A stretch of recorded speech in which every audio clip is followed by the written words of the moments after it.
भाग्यवान, 8,000 रुपये तनख्वाह मिली आज मेरे को। हाँ किससे बात कर रहे हो अंकल? सलाम साहब, क्या बात कर रहे थे बीवी से? वो बीमार है ना, उसे हॉस्पिटल लेके जाना है। पूछ रही थी कि सैलरी आ गई कि नहीं, बस वही बता रहे थे कि सैलरी आ गई है हमारी। सैलरी कहाँ है आपकी? सैलरी? हाँ साहब, ये नहीं। मैं जब अंदर ऑफिस में बुलाऊंगा ना, अंदर आ जाना जल्दी। ठीक है साहब।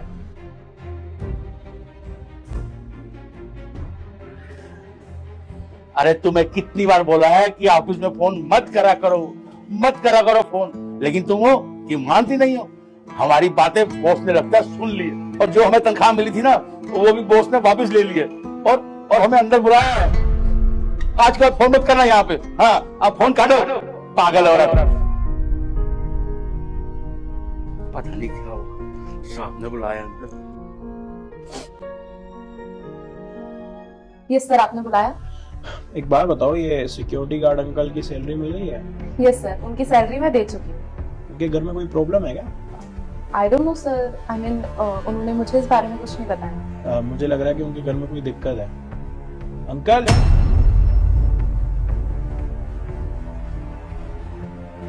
अंकल क्या हुआ? घर पर सब ठीक है? कोई परेशानी है? साहब, हमारी पत्नी बहुत बीमार है और हम उसका इलाज ही नहीं करवा पा रहे हैं। बट आप इलाज क्यों नहीं करवा पा रहे उनका? क्योंकि हमारी तनख्वाह ही इतनी कम है साहब, हम उसका क्या इलाज करवाएं। उस तनख्वाह से तो मुश्किल से घर के खर्चे चलते हैं साहब, कुछ पैसा नहीं बचता उसमें हमारे को। कितनी तनख्वाह है आपकी? एक सेकेंड सर, वो शर्मा जी से अभी बात हुई थी, वो कुछ टाइम में मीटिंग के लिए आने वाले हैं, तो हमें मीटिंग की तैयारी करनी है।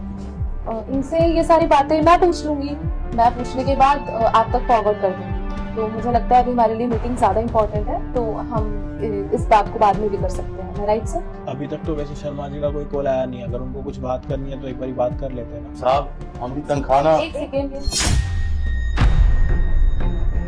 मैंने क्या बोला अभी सर को कि मीटिंग होने वाली है हमारी, बहुत इंपॉर्टेंट मीटिंग है, लाखों की डील है। तुमको तो समझ नहीं आएगी ये बात, ना काम धंधा छोड़ के कैबिन में आ गए हो सर के।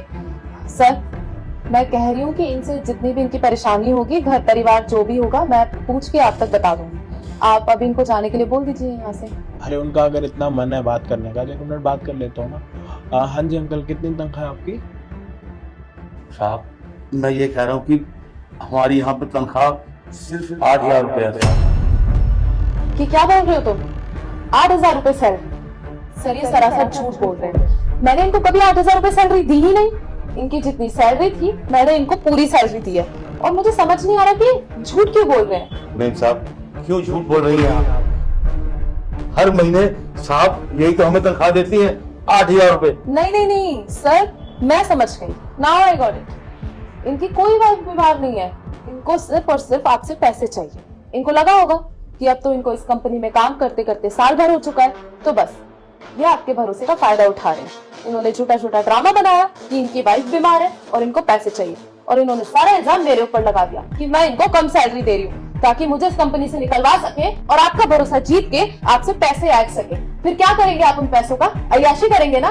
यही चाहते हैं ना आप? पर ये झूठ क्यों बोलेंगे? जब उनकी सैलरी इनको 8,000 रुपए मिल रही है, तो फिर ये झूठ क्यों बोलेंगे, बताना। सर, स्ट्रैटेजी, आप इनकी स्ट्रैटेजी नहीं समझ रहे हैं।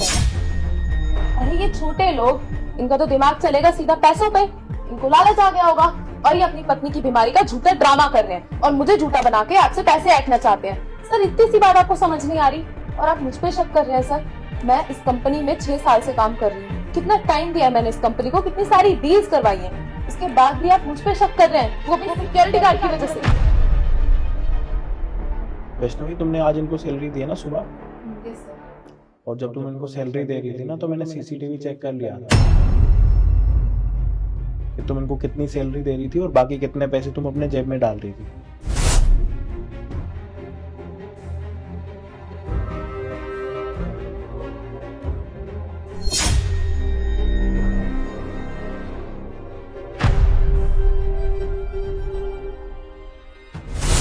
अरे तुम तो हमारे साथ ऑफिस में बैठ के चोरी कर रही हो, इसका मतलब तुम चोर हो। मैंने तो तुम्हें गलत पोस्ट दे दी मैनेजर की। मैंने तो तुम्हारे ऊपर भरोसा करा था कि तुम हमारी कंपनी को आगे लेके जाओगी, ग्रो अप कराओगी हमारा, लेकिन तुम तो और हमारी कंपनी के पीछे पड़ गई। तुम्हें शर्म आनी चाहिए इस चीज के ऊपर। ये कंपनी की सारी चीजें अगर मैंने तुम्हारे हाथ में दी थी, क्यों दी थी? भरोसा था तभी दी थी ना। मुझे तो ये लगा था कि तुम हमारी कंपनी को बहुत आगे लेके जाओगी। तुम ये देखो कि कौन सही काम कर रहा है, कौन सही काम नहीं कर रहा, किसकी कितनी सैलरी होनी चाहिए और किसकी सैलरी कितनी नहीं होनी चाहिए। लेकिन यहाँ पे तो जिसकी जितनी सैलरी है, तुम तो उसको उतनी सैलरी भी नहीं दे रही, और बीच में से तुम उनके पैसे भी खा रही हो। अरे वो अंकल सुबह आते हैं, रात को जाते हैं, अपनी मेहनत पूरी करते हैं, उसके बाद भी क्यों आते हैं? 8,000 रुपए के लिए। और तुम्हें पता नहीं है कि उनकी एक पत्नी है सिर्फ, ना उनका कोई बेटा है, ना कोई उनकी बेटी है, और वो भी कितनी बीमार है, वो उनका इलाज भी नहीं करवा पा रहे सिर्फ तुम्हारी वजह से।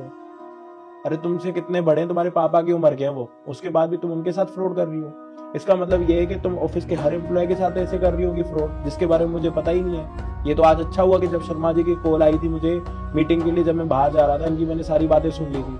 अगर ये बातें मैं नहीं सुनता तो मुझे तो पता ही नहीं लगता कि तुम हमारी कंपनी में बैठ के क्या फ्रॉड कर रही हो। अब मैंने स्टाफ इसलिए रखा है कि स्टाफ मेरे साथ आके झूठ बोलेगा। ओह अच्छा, समझ गई। आपने मॉर्निंग वाली फुटेज देखी होगी, है ना सर? ओके ठीक है, मैंने इनके पैसे लिए थे, बट उसके पीछे एक रीजन था सर। एक्चुअली मेरा अकाउंट नहीं चल रहा था सर्वर डाउन होने की वजह से, और मुझे अर्जेंट कहीं पे पैसे ट्रांसफर करने थे, तो मैंने सोचा कि मैं अभी कैश रख लेती हूँ, बाद में इनको सैलरी दे दूंगी, बस इतनी सी बात थी सर। और आपने उस सीसीटीवी फुटेज को देख के मुझ पे शक कर लिया, जबकि वैसा कुछ भी नहीं था जैसा आप सोच रहे हैं। साहब मैडम झूठ बोल रही है, हमारा अकाउंट एकदम ठीक है साहब। इन्होंने कभी भी हमारे अकाउंट में पैसे नहीं डाले। हमेशा बोलती हैं कि पैसे लेने हो, तनख्वाह लेंगे तो हमसे नकद लिया करो, और ये हमें हर महीने 8,000 रुपए नकद तनख्वाह देती हैं साहब। सर मैंने इनका अकाउंट मांगा था, लेकिन जब मैंने चेक किया तो इनका अकाउंट बहुत टाइम पहले बंद हो चुका है। और तुम्हें एक बार की बात समझ नहीं आती है सर, ये अनपढ़ गवार लोग, इन्हें इतना नहीं पता कि इनका अकाउंट कितने सालों पहले बंद हो चुका है, और आके यहाँ पे मुझसे बहस कर रहे हैं। अरे तुम्हारा अकाउंट बंद हो चुका है, पहले उसको जाके ठीक कराओ, तभी तो मैं तुम्हारे अकाउंट में सैलरी डालूंगी। और सर आप कितनी देर से इनकी बकवास सुने जा रहे हैं, इनको बोलिए यहाँ से जाने के लिए। साहब ये मैडम झूठ बोल रही है। जहाँ हम पहले सरकारी नौकरी करते थे ना, हमारी पेंशन आज भी आती है साहब, और उसी अकाउंट में आती है, हर महीने वहां से हमें पेंशन मिलती है। और ये मैडम बोल रही है कि हमारा अकाउंट खराब है, ये झूठ बोल रही है मैडम साहब।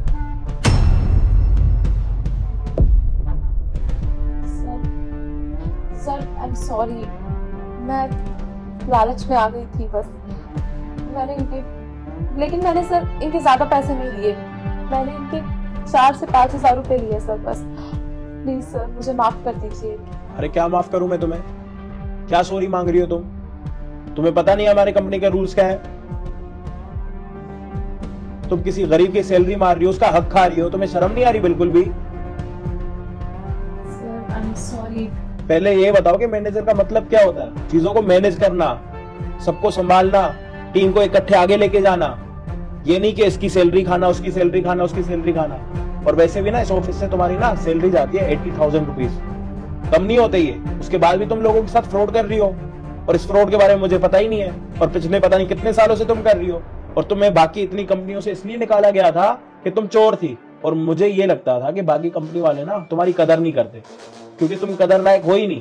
क्योंकि मैंने तुम्हें अपनी कंपनी में इसलिए रखा था कि तुम्हें ना बाकियों से बहुत ज्यादा एक्सपीरियंस था, ठीक है?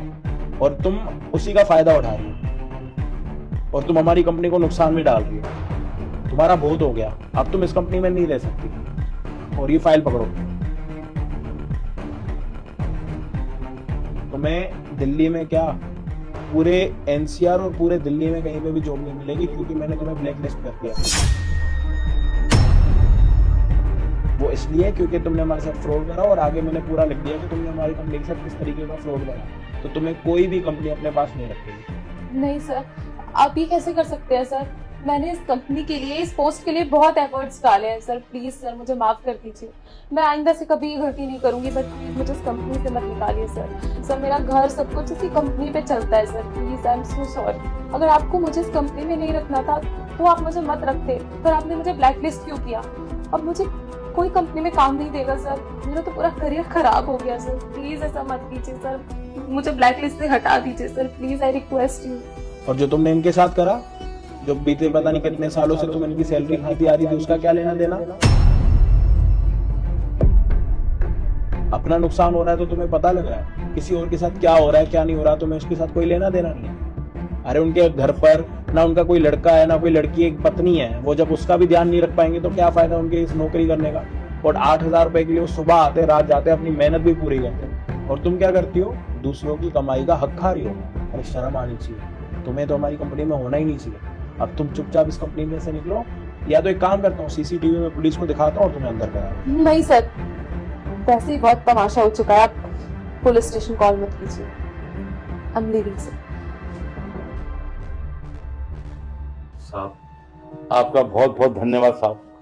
अगर आप ना होते तो साहब पता नहीं मेरे साथ क्या होता, लेकिन अब इस तनख्वाह में मेरा गुजारा बहुत अच्छे से हो जाएगा साहब, और अपनी बीवी का इलाज भी मैं अच्छे से करा पाऊंगा। साहब आपकी बहुत मेहरबानी, शुक्रिया साहब। अच्छा मैं चलता हूँ साहब। एक मिनट, ये कुछ पैसे हैं पूरे 30,000 रुपए, ये पैसे आप रखो, और जब तक आपकी पत्नी की तबीयत ठीक ना हो ना, आप ऑफिस मत आना। जब उसकी तबीयत ठीक हो जाए उसके बाद ही आना, और इन सारी चीजों में जितने दिन भी लगेंगे ना, आपकी तनख्वाह नहीं काटी जाएगी। ठीक है साहब, आपकी बहुत बहुत मेहरबानी साहब। अच्छा साहब, मैं चलता हूँ।